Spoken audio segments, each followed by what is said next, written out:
The Immigration and Naturalization Service of the United States, in cooperation with the National Broadcasting Company, has invited a number of naturalized citizens to talk about the American citizenship which they have recently acquired, a possession which we ourselves take for granted, but which is still new and thrilling to them. Today, we are delighted to have with us as guest on this program the distinguished scientist, Dr. Albert Einstein, who has this very morning, just a few hours ago, taken his citizenship examination. Certainly, there could be no better time for Dr. Einstein to discuss with Mr. Marshall Dimmock, the Second Assistant Secretary of the Department of Labor, some of the reasons for his appreciation of American citizenship. Dr. Einstein, I know that you seldom give interviews, and so I want to thank you on behalf of all of our listeners for coming here today. I'm sure that what you have to say will be of real interest and service to your new country.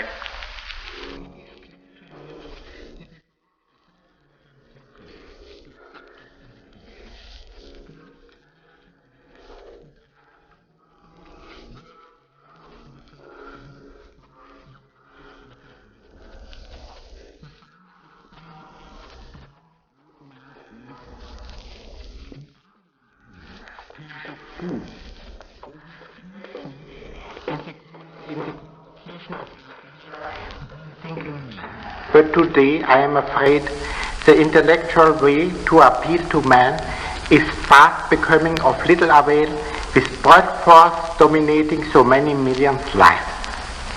This morning, Dr. Einstein, I was privileged to be present while you took your final examination for American citizenship.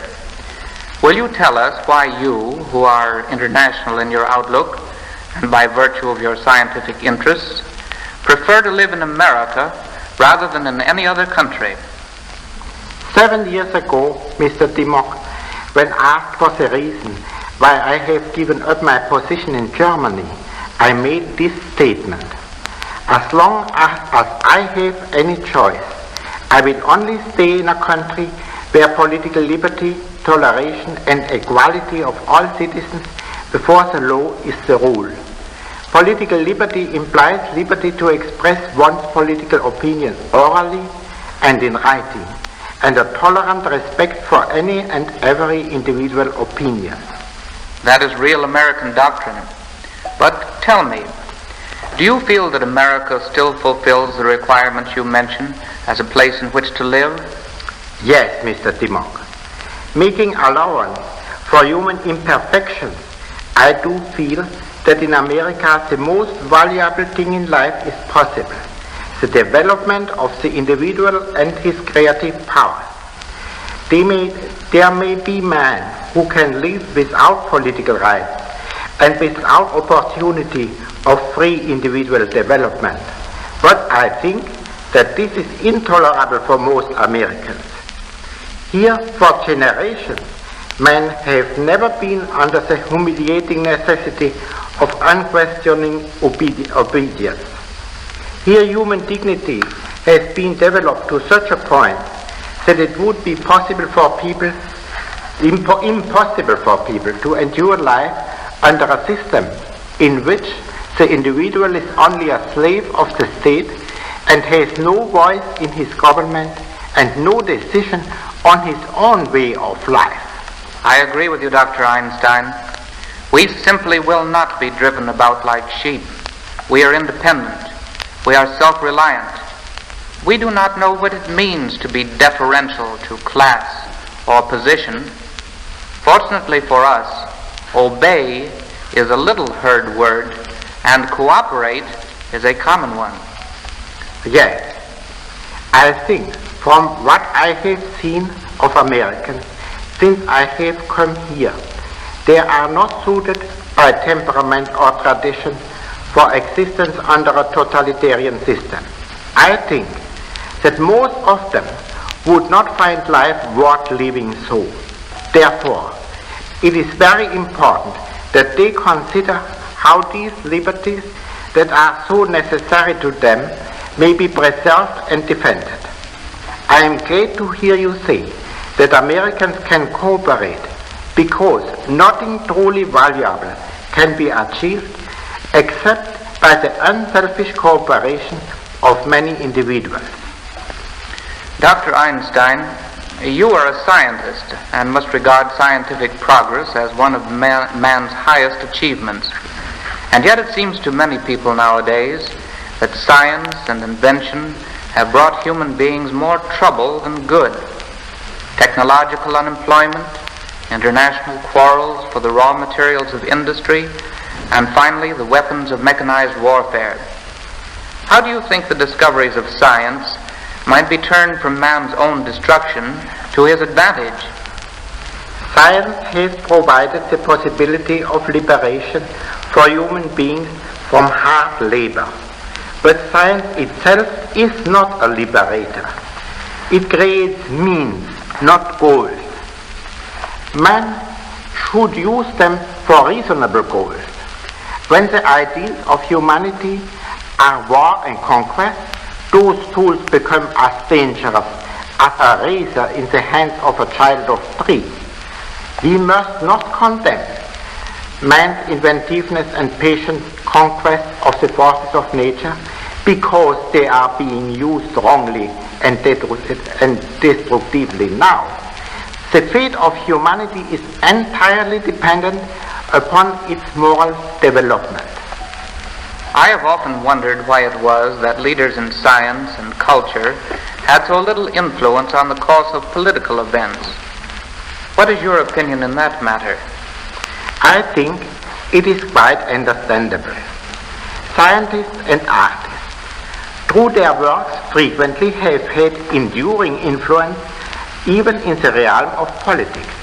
But in order to influence the course of political events directly, one must also have the gift to influence people and their actions directly. This is rather a matter of arousing and using emotions and personal confidence than of clear understanding of causal connections. For this reason, intellectuals have little chance to impress an audience. Also, they usually do not have the gift to make decisions swiftly. Among the outstanding American statesmen, Woodrow Wilson is perhaps the truest example of the intellectual type. But he too did not seem to have mastered the art of dealing with man. His greatest achievement, the League of Nations, appears today as a failure on superficial observation. But in spite of the mutilation of his contemporaries and the boycott of his fellow countrymen, Wilson's work, in my opinion, will be recreated in a more powerful form. Then only will the importance of this great innovator be fully recognized. What hope have you, Dr. Einstein, that another League of Nations could prevail in a nationalistic world with its unevenly distributed resources and its unsettled economic conditions? I am convinced that a federal organization of the nations of the world is not only possible, but even an absolute necessity if the conditions of our planet are not to become unbearable for man. The League of Nations failed because its members were not willing to give up a part of their rights of sovereignty, and because the League was without any executive power. A world organization cannot ensure peace effectively unless it has control over the whole military power of its members. Exaggerated nationalism is an artificially created emotional state resulting from the necessity to be prepared for war. This exaggerated nationalism would quickly disappear with the elimination of the war danger. I do not believe that the unequal geographical distribution of raw materials must necessarily lead to war. As long as a nation has access to the materials which are necessary for its development, it can very well prosper. This is clearly shown by nations such as Switzerland, Finland, Denmark and Norway, which belonged to the most prosperous countries of Europe before the war. One of the most important functions of such an international organization would be to secure unhampered distribution of the raw materials and free access to markets. The solution of the internal economical and social problems could be left largely to the individual states. I cannot help but wonder if this statement is not a bit too optimistic. Can one strive towards an international order founded on justice, while on the other side of the Atlantic brute force is strangling one democratic nation after the other? I am far from being optimistic. What I have told you is not a prophecy, but a statement of what must be done to prevent life on this earth from becoming unbearable. Everybody will agree that we are now farther removed from this goal than seemed to be the case 10 years ago. This setback could have been avoided if the democracies had then shown the same solidarity and readiness for sacrifice they have shown now in this hour of grave emergency. Will to sacrifice, solidarity and wise foresight, however, are most effective before the hour of dire necessity has arrived. May our America be spared such an hour through the resolute action of her citizens and statesmen. You have great faith in your chosen country, Dr. Einstein.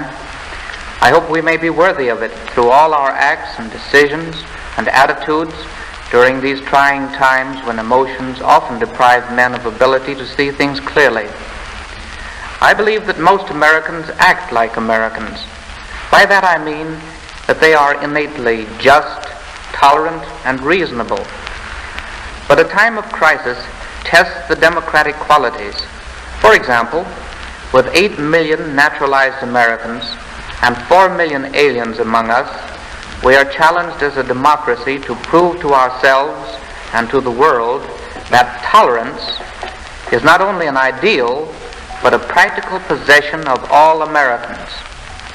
I believe that America will prove that democracy is not merely a form of government bound to a good constitution, but also a way of life supported by a people who have a good tradition, a tradition of moral strength.